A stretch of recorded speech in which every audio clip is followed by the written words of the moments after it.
have Suresh Madan to talk about valuation. Suresh is the Executive Vice President and Portfolio Manager with Excalibur Capital Management Incorporated. He manages equity funds focused on investing emerging growth companies. Suresh is also the immediate past president of TIE Toronto, and he's currently on the global board of TIE. He's as well as a champion for TIE Toronto chapter. Previously, Suresh managed money for multi-billion-dollar Reichman family for nearly 10 years.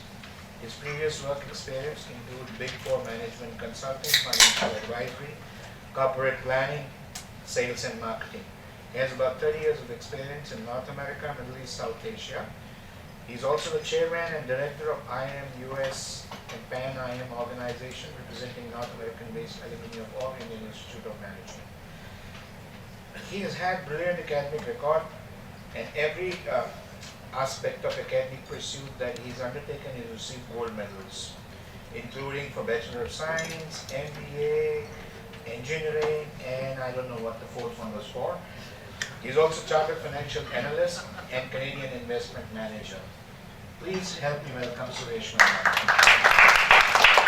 Well, thank you for that introduction.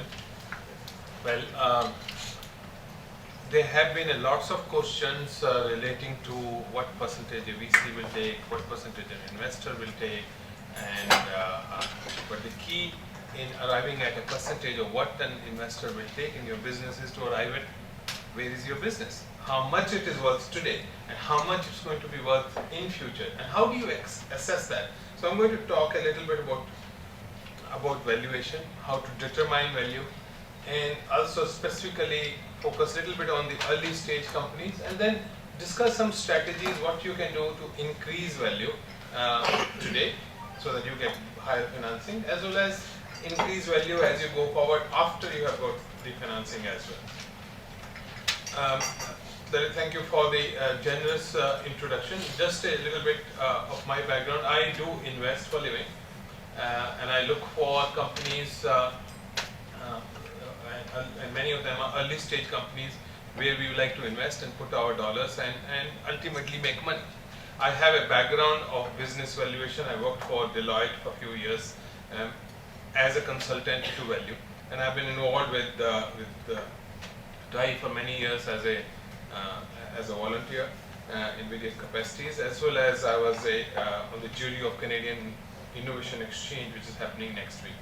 We do invest in life sciences, we do invest in clean tech, we do invest in technology, which is industry agnostic, but some of the unorthodox areas also we invest. We have been doing a lot of investment in the mining areas recently. We have also invested in the source and agricultural type of sectors.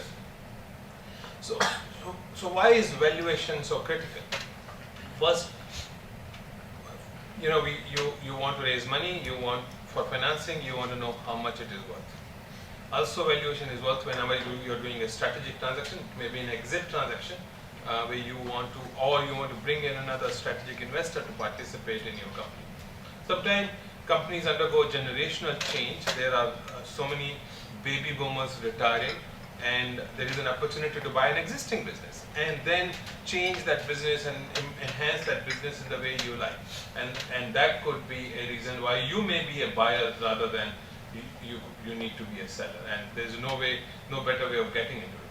But very important in my mind is, for an entrepreneur, it's important to know how valuation is done, and how value is arrived at is mainly when you want to measure your own progress. So we all know that most entrepreneurs start with a shoestring budget, and they do not have a large withdrawal. They spend, they can take out from their company as little as possible. They live on a shoestring budget for many, many years, till such time they reach a stage where there is going to be an exit.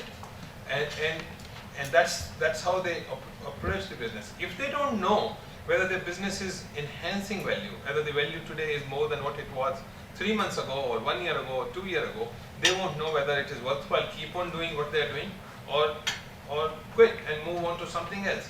Because you have to keep evolving your project, and you have to keep knowing whether the project is much more valuable.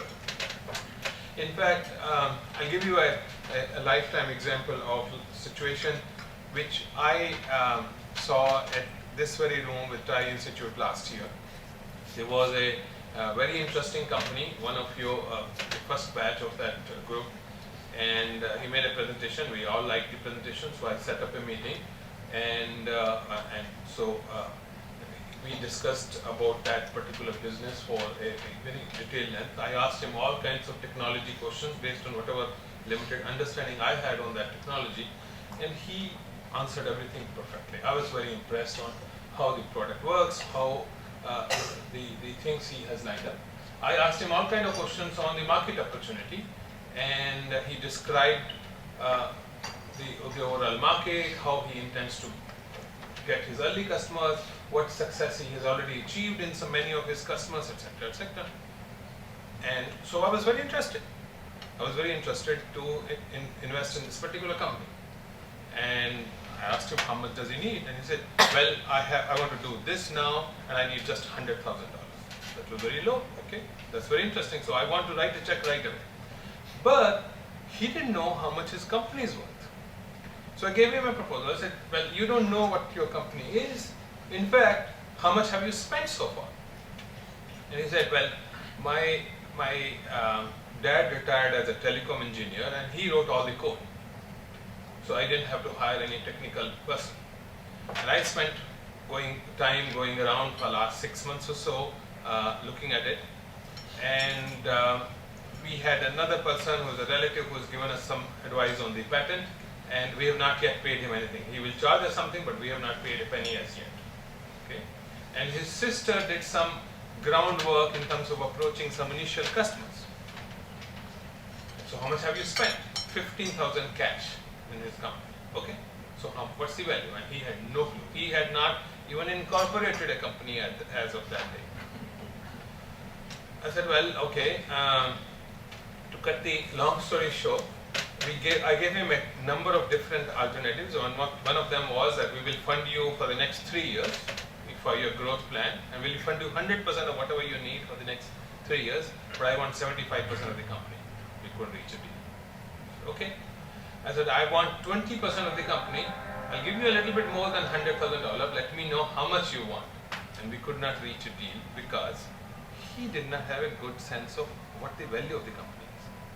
So it's very important for an entrepreneur to understand how the value is arrived at, and understand how investor will look at its value today and in future, and so that you can ultimately close the financing. Because if you can't close the financing, and I understand he is still looking for money and he has not yet closed the financing, so it's important to get a good grasp on how the value is arrived.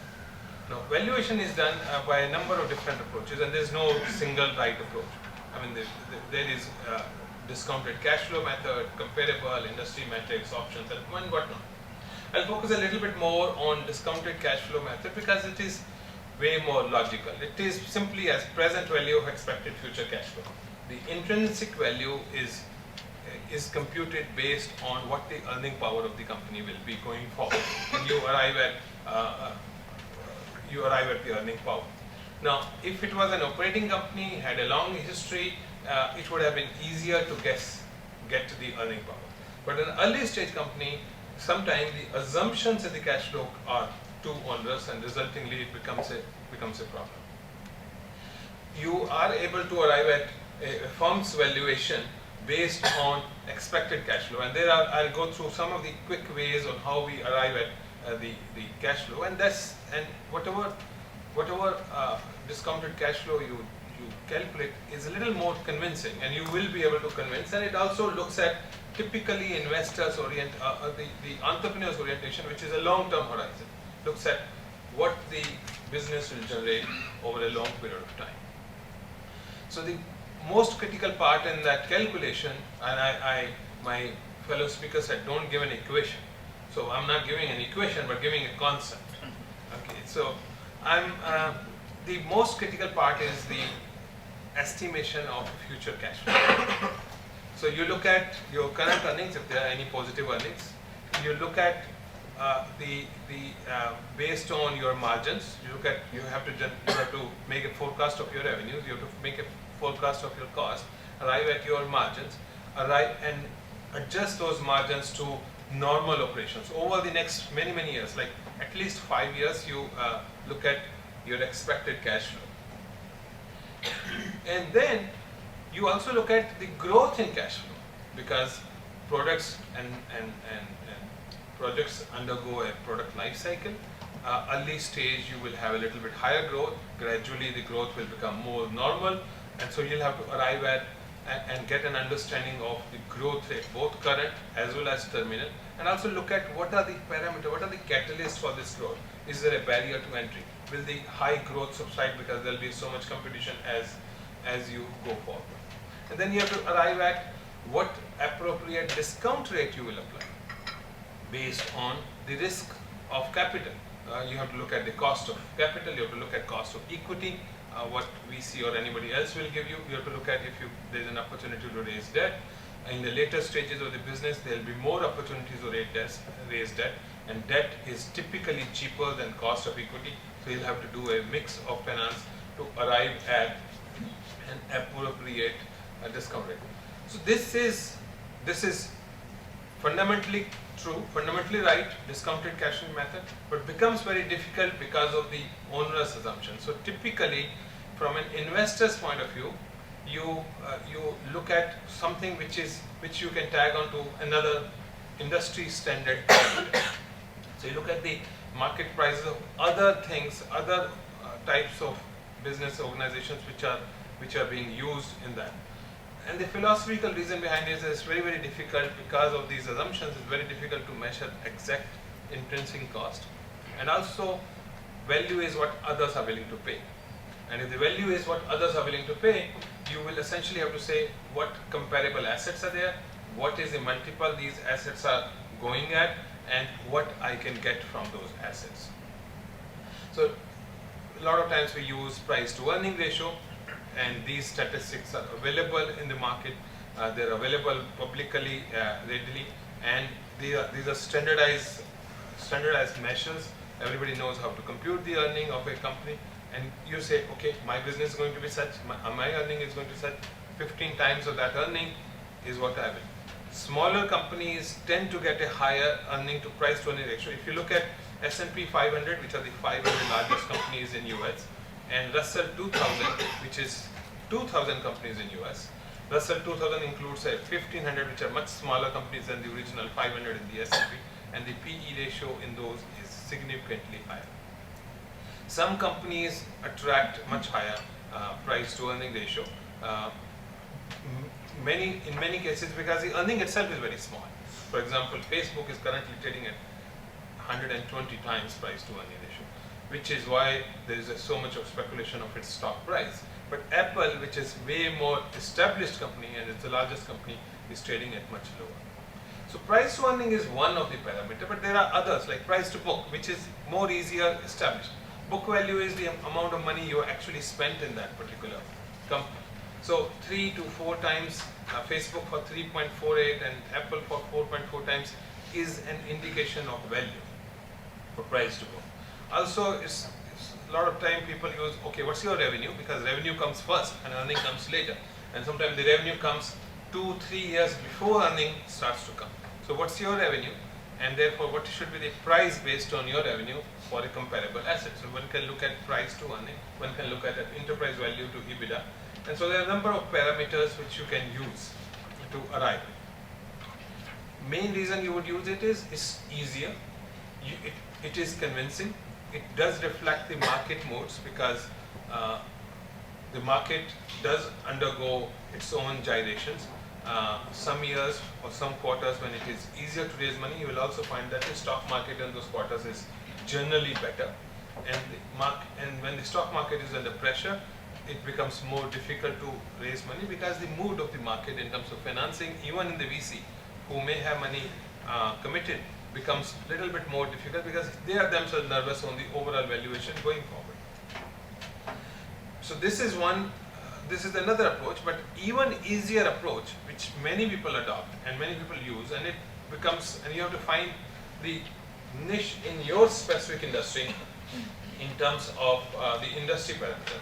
For example, if you have an IT services company and you have 100 employees, your company is about $60,000 per employee, about $6 to $7.5 million valuation for an IT service. If you have an internet user, there used to be $100, but that has come down after Facebook has been onto the market. There's about $80 to $100 per user.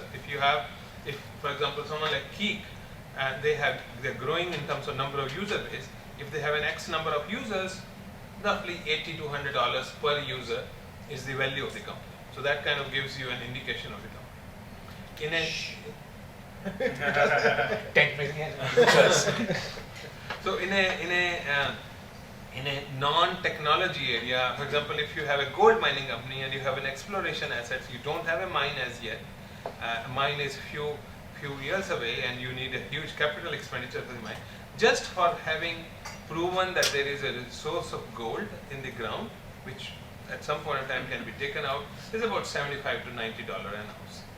Gold is about $1,600 or $1,700 an ounce today, so this gives you an indication of there will be obviously cost of extraction and cost of refining and whatnot. If you have a producing oil and gas company, the market is indicating a value of about 60 to 70. Now, how are these industry parameters arrived?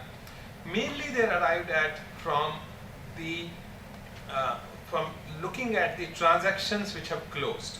So whenever a company with an oil producing company is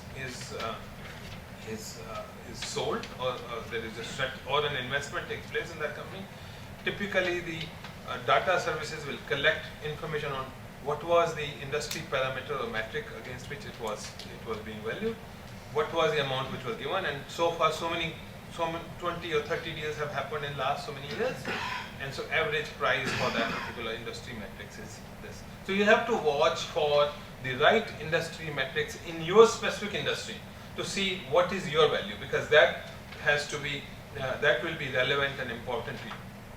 Another approach, and which is again a little more theoretical and is quantifiable, is an option valuation, and it has its own applications in a number of things. A typical option, whether it's a call or a put, has certain characteristics, like it has a contingent payoff, it has a fixed life, it has an underlying asset which is valuable, and you can apply various quantitative models like Black-Scholes and others to an option price. To give an example, for example, a biotech firm could be done on an option price. You have a drug which is useful against breast cancer or Alzheimer or whatever. So you look at the market for breast cancer, you look at if this drug gets approved, it will bring so much of cash flow, so much of earning, and then at that point of time the value of that particular drug is going to be X. But it's not yet approved. And we know the probability for a drug to go from preclinical to phase 1, and phase 1 to phase 2, and phase 2 to phase 3, there are industry sets, known quantities of what's the probability. It will be only 5% going from stage A to stage B and 5%. So you have the probability, you have the final payoff if it gets successful. So an investor will apply a quantitative Black-Scholes type of formula to arrive at the value of that particular drug today. If it is addressing a huge market, it will attract a higher valuation. If it is attracting a relatively smaller market, it will have a lower valuation. Similarly, equity in a distressed firm, or sometimes simply a license agreement or a patent. When you acquire a patent itself does not generate any cash, but use of that particular patent can generate cash if it develops into a useful product. Similarly, brand value. And the brands are bought or sold, or brands generate a value because of ability. So these are some of the top brands in the world, and huge amount of value are assigned to them. $182 billion for Apple itself, the brand value. Going forward, another approach for valuation, which is very conservative, and we investors sometimes like to get a number. Always, whenever I have done any deal, I will always try to find a number on how much have you spent. I like to know that. That does not necessarily mean that's the value, but it gives you certain activity or certain value. So I look at historical cost, whether it's an acquisition or whatever. Also, you look at, so you get a value of their book value, you get a value of if some patent was purchased or some patent was developed or some asset was developed or what is the replacement value of that particular asset if you were to buy it in the market, and therefore what will be a reasonable goodwill you can arrive at. Another approach which actually Jared had mentioned a little bit about, which is very popular in the market, and I think you need to be aware of how an investor is going to value. So VC method is actually an investor's method of sometimes valuing the company, or the reasoning or the logic or the philosophy behind the valuation. We know that investors will view that about half of ventures fail. They're probably not going to, they will result in a loss. 9 out of 10 ventures return, including those who have already failed, return just about reach a break-even. They don't generate anything significant. So 9 out of 10 are a wash, and the VC is not existing for those 9. They happen to be there. It's the 10th venture which will be a home run. But we don't know which is the 10th. We don't know which one we should be investing that it will ultimately become a home run. Like Matt gave an example of something which they did not believe originally has turned out to be hugely successful. So when a VC or an angel or an investor is going to invest, he is going to assume that all the venture I invest in have to produce a home run. It should have an opportunity and a possibility, because we don't know for sure whether it will happen or not, but we will not touch anything if it does not generate a potential home run return. So that's the reason. So what you do is you forecast your future results, where you are going to be 5 years down the line. You say what will be the value at that point of time, and then to achieve that result, how much money is required. Today you need X amount, and then you need some more amount in between, and then discounted by the required rate to arrive at your pre-money valuation or post-money. I gave a little bit of an example in lieu of the equation. So in this case, the company is going to generate, based on various assumptions and forecast and everything, in 5 years the company is supposed to generate $8 million of net income. And in this particular company, if we would decide to sell 5 years down the line, we should get about 15 times PE ratio, which is what the company in this particular industry or space is at that point of time. So the value of the company at that time, if we decide to sell, will be about $120 million. Now this company needs $5 million today to be invested. The owners have already some technology, some traction, etc., but they need $5 million cash. And it's a stage where to generate that home run, you need 60% return. So if the $120 million is the value 5 years down the line, and 60% is the discount rate, you arrive at the value today. And the value today for the company, based on simple arithmetic, is $11.6 million. So you want, the entrepreneur is looking for $5 million, so entrepreneur should give 43% to get that $5 million, to reach a valuation number which we are targeting. So that's how the percentage equity will come in, whether you are giving 5% or 10% or whatever. And you might feel 60% is a little high or a little low. These are the typical discount rates the VCs or the investors will use based on where the company is. If you are a seed level, an investor to generate that home run requires 80% per year return. And that means he needs to get 20 times, which is kind of on the high side, 20 times of what he is putting in today. He needs to hope that he will be ultimately able to get 20 times. If you are a startup or a first stage or a second stage, obviously the percentage required, because the risk has reduced. You've already proven certain things, so the risk has reduced, and therefore the return required is lower. Even in a public company, which typically is a company where they are already generating net profit, investor would need 15 to 25% return, which means he wants only 2 to 3 times when he gets up. But in case of an early stage, the times could be 10 times is, I would say, conservative. Most very, very early stage, you have more than 10 times expected return. So that is, so when you are looking for money from investors, and we always say, oh, VC market is tough, people don't give money. One of the main reason investors are not able to raise money is because their market opportunity they are aiming at is rather too low. if this company, if there is a company which can be sold for $500 million and you want to give only 20% of that company, you will get 5 million now. So if your 5 million today can generate that kind of return, that you will end up with 80% of the company and 20% goes to investor, then investor makes from 5 million, 100 million. And if that is not promised or that's not available or that opportunity does not exist, investor will not be interested in a seed capital or seed level money unless there's a 20 times higher return. So that has to be understood.